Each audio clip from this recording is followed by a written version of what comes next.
Exercise है 10। देखते हैं पाठ के प्रश्न और उत्तर। सबसे पहले देखेंगे हम लोग शब्दार्थ। पराधीन, पराधीन का मतलब क्या होता है? गुलाम। पराधीन का मतलब क्या होता है? गुलाम। प्राण का मतलब क्या होता है? जान। प्राण का मतलब क्या होता है? जान।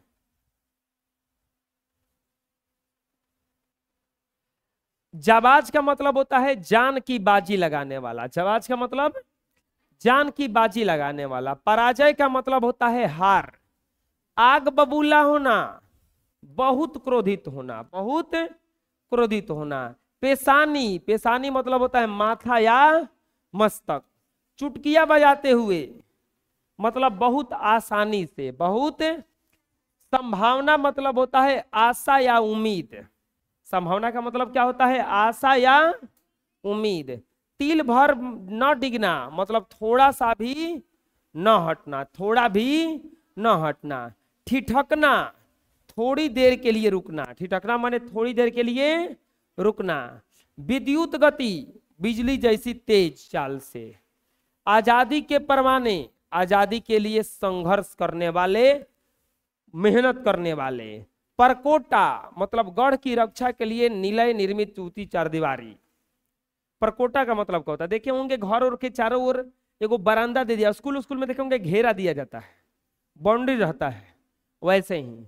अप्रत्याशित, जिसकी आशा न हो। अप्रत्याशित मतलब जिसकी अधीन, अधीन मतलब बस में या कब्जे में, बस में या। धूल चटा दी मतलब हरा देना। धूल चटाना माने हरा देना। तिलमिला उठा मतलब बेचैन हो गया। तिलमिला उठा मतलब बेचैन हो गया। वास्तविक मतलब असली। वास्तविक मतलब असली। बदतर, अत्यधिक खराब। बदतर मतलब होता है, ये गलती लिखा हुआ है, अत्यधिक खराब। बदतर मतलब अत्यधिक खराब। अगला दिया है इसमें असह्य। असह्य मतलब न सहने योग्य। असह्य मतलब न सहने योग्य। प्रतिरोध, विरोध या मुकाबला। प्रतिरोध मतलब विरोध या मुकाबला। गौरवपूर्ण मतलब समान से युक्त या महत्वपूर्ण। समान से युक्त या महत्वपूर्ण। चलो लिख लो। नेक्स्ट, दिए गए शब्दों का उपयुक्त स्थान पर भरिए। इसमें भरना है राणा कहां का रहने वाला था? चित्तौड़ का ना, तो इसमें उत्तर क्या हो जाएगा? चित्तौड़। राणा कहां का रहने वाला था? बूंदी का खाली स्थान किला बनाया जाने लगा। नकली। बूंदी का कौन सा किला बनाया जाने लगा? नकली ना बन रहा था। कुछ हाड़ा राजपूत राणा की सेना में खाली स्थान थे। तो क्या थे वहां पे? सैनिक थे। क्या थे? सैनिक थे। वो सैनिक था। कुंभा जो था वो क्या था? सैनिक था। खाली स्थान से सुझाव दिया कि बूंदी का एक नकली किला बनाया जाए। किसने सुझाव दिया था? मंत्री ने। किसने? मंत्री ने। वीर कुंभा का खाली स्थान का सपूत था। तो कहां का था वो? बूंदी का था ना। तो आंसर क्या हो जाएगा इसका? बूंदी।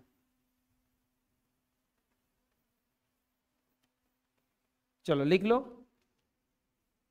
नेक्स्ट, हाड़ा राजपूतों की राणा से नाराजगी का कारण क्या था?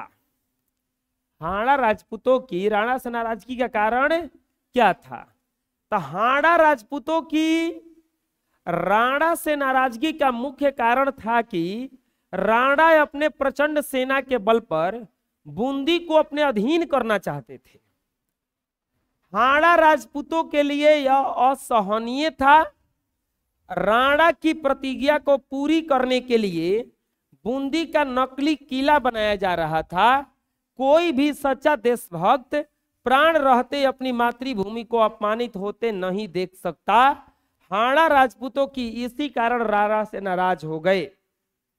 देखो, प्रश्न कह रहा है कि हाड़ा के जो राजपूत थे, हाड़ा के जो राजपूत थे, वो महाराज से, राणा से क्या नाराजगी थी? तो यही नाराजगी थी कि, चालू कर लो पंखा, यही नाराजगी थी कि वो नकली, सबसे पहले प्रतिज्ञा पूरी करने के लिए नकली किला बनवाए बूंदी का। जब असली वाले को नहीं जीत सके तो नकली किला बनवा रहे हैं, और नकली किला बनवा के कह रहे हैं कि नकली को जीतेंगे। खेल चल रहा है, नकली को काहे जीतिएगा, हम जब तक जिंदा है तब तक आपको जीतने नहीं देंगे। तो यही नाराजगी था उनका। चलो लिख लो। नेक्स्ट, हार से क्रोधित हुए राणा ने अचानक क्या प्रतिज्ञा कर डाली। हार से क्रोधित होकर के राणा जो थे वो क्या प्रतिज्ञा कर डाले। तो प्रतिज्ञा यही ना किए थे कि जब तक हम बूंदी को हराएंगे नहीं तब तक एक बूंद पानी भी नहीं पिएंगे। यही ना कहे थे कि जब तक हम हराएंगे नहीं तब तक झंडा नहीं पाएंगे, तब तक एक बूंद पानी नहीं पिएंगे। चलो बना लो। नेक्स्ट, राणा की प्रतिज्ञा सुनकर तुरंत पूरी किए जाने में क्या कठिनाई थी। राणा की प्रतिज्ञा तुरंत कैसे पूरा हो जाता, बहुत कठिनाई था ना उसमें। क्या कठिनाई था? बूंदी छोटा सा राज्य था पर उसे चुटकियों में नहीं जीता जा सकता था। बूंदी के निवासी हाड़ा जाति के राजपूत परमवीर एवं नितांत स्वाभिमानी थे। वे अपनी मातृभूमि के आन बान के लिए हरदम मर मिटने को तैयार रहते थे। इसी कारण बूंदी को जीतना इतनी जल्दी संभव नहीं था और न ही कभी आसानी होता। राणा की प्रतिज्ञा तुरंत पूरी किया जाने में यही कठिनाई थी। ये तो हड़बड़ी में प्रतिज्ञा कर दिए, लेकिन बूंदी इतना चुटकी में बजा के जीता जाने वाला राज्य नहीं था, उसको जीतने में बहुत सारा मुश्किल था। तो ये परेशानी था कि अब वो मान लो कि वो प्रतिज्ञा कर दिए कि एक बूंद पानी भी नहीं पिएंगे, इन्हें उसको जीता भी नहीं जा सकता है, तो ये मुश्किल हो गया ना एगो। तो यही परेशानी उसके साथ था। चलो लिख लो। नेक्स्ट, बूंदी का नकली किला क्यों बनाया गया। चलो बताओ, नकली किला क्यों बनाया गया बूंदी का? ताकि वो जो प्रतिज्ञा किए हैं उसको क्या कर सके, वो पूरा कर सके, उसको जीत ले। नकली किला को जीत करके अपना काम कर ले, पहले पानी पीना और खाना चालू कर दें, नहीं तो हाड़ा के चक्कर में राणा प्राण त्याग देंगे। हाड़ा के चक्कर में राणा प्राण त्याग देंगे। राणा प्रतिज्ञा कर बैठा था कि जब तक वह बूंदी के किला पर अपना झंडा नहीं फहरा लेता तब तक पानी नहीं पिएगा। और बूंदी को जीतने के लिए पूरी तैयारी और युद्ध में काफी समय लगना था, जबकि राणा को फौरन पानी पिलाना भी जरूरी था, अन्यथा उसके प्राणों पर संकट खड़ा हो जाता। इसीलिए एक मंत्री ने उपाय सोचा कि बूंदी का नकली किला बनाकर राणा उसे नकली युद्ध में जीतकर उस पर अपना झंडा फहराकर अपनी प्रतिज्ञा पूरी कर ले, फिर पूरी तैयारी करके असली बूंदी पर आक्रमण किया जाए। इसी हेतु बूंदी का नकली किला बनाया गया। समझ में आ गया? लिख लीजिए। नेक्स्ट, प्रस्तुत पाठ से हाड़ा कुंभा के किन किन गुणों का पता चलता है। मतलब हाड़ा का जो था कुंभा, वो क्या क्या किया। तो कुंभा परमवीर, स्वामी भक्त, देशभक्त, स्वाभिमानी, दृढ़ निश्चयी और अपनी मातृभूमि के प्रति पूर्ण समर्पित वीर था। इसीलिए जब उसे बूंदी के नकली किले की सच्चाई का पता चला तब उसकी मुट्ठियां कस गई, आंखें लाल हो गई, बाहें फड़कने लगी। मातृभूमि बूंदी के प्रति सम्मान का भाव उबल पड़ा। मेरी प्यारी मातृभूमि बूंदी, जब तक तेरा यह बेटा जीवित है तब तक तेरा अपमान कदापि नहीं हो सकता। इसीलिए उसने कहा, सेनापति जी, हमारे जीते जी आप बूंदी के किले पर पैर नहीं रख सकते। इसके लिए आपको बूंदी के वीरों का लाशों पर से गुजरना होगा। बूंदी के इस वीर ने मातृभूमि के आन बान की रक्षा के लिए अपनी जान दे दी। कोई भी देशभक्त रहेगा तो यही कहेगा कि नकली हो और चाहे असली हो, हार तो भारते का ना होगा। अरे तुमको कोई मान लो कि तुमको कोई पीटे ना और तुम्हारे फोटो को मार झपड़े झपड़े मारे तो लगेगा ना कि हम ही को मार रहा है।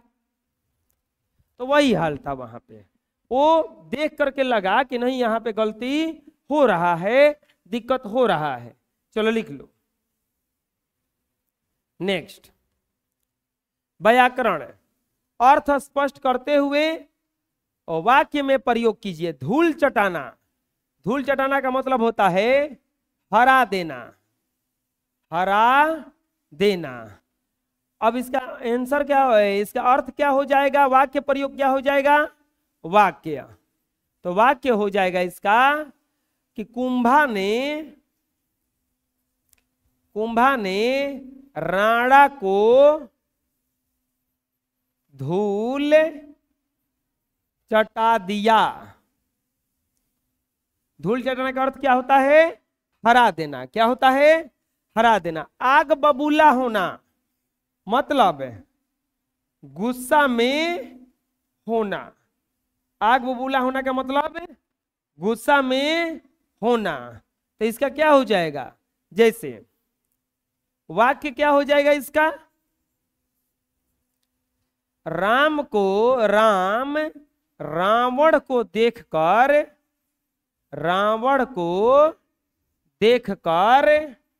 आग बबूला हो गए।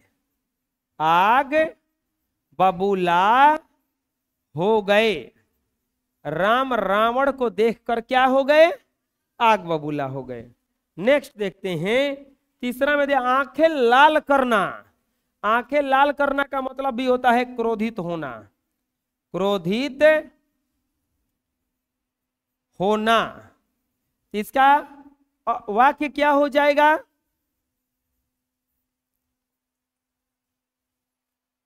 नकली किला देखकर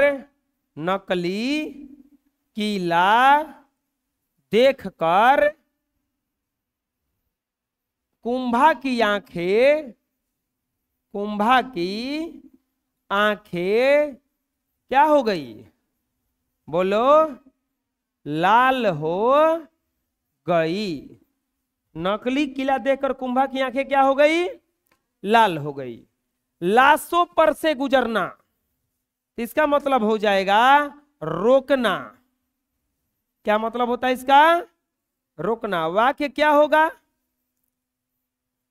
तो हो जाएगा इस घर में घुसने के लिए आपको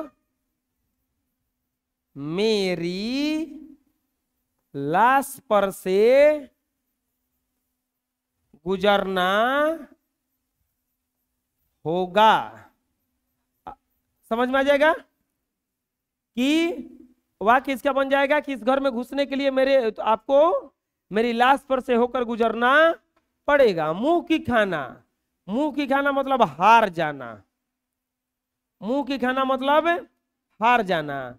इसका वाक्य क्या बनेगा, वाक्य बन जाएगा इसका, चीन हमेशा भारत से मुंह की खाता है।